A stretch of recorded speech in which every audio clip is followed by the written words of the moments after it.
Récemment, l'industrie du matcha a explosé et il y a pas mal de gens qui en consomment tous les jours sans vraiment savoir ce que c'est ou ses effets sur le corps. En réalité, le matcha est une forme de thé vert cultivé au Japon, à l'ombre, séchée, puis réduite en une poudre extrêmement fine. À la différence du thé classique qui est infusé, il suffit de mélanger la poudre avec un liquide, généralement de l'eau chaude ou froide.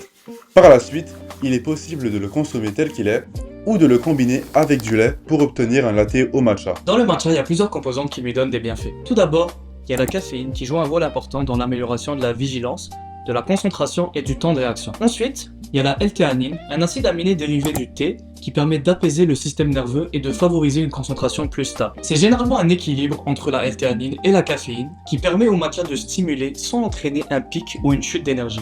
Il contient des catéchines, dont l'ECGC, un antioxydant très étudié qui est bon pour le cœur et pour l'inflammation légère. Cependant, comme le thé, le matcha peut réduire l'absorption en fer.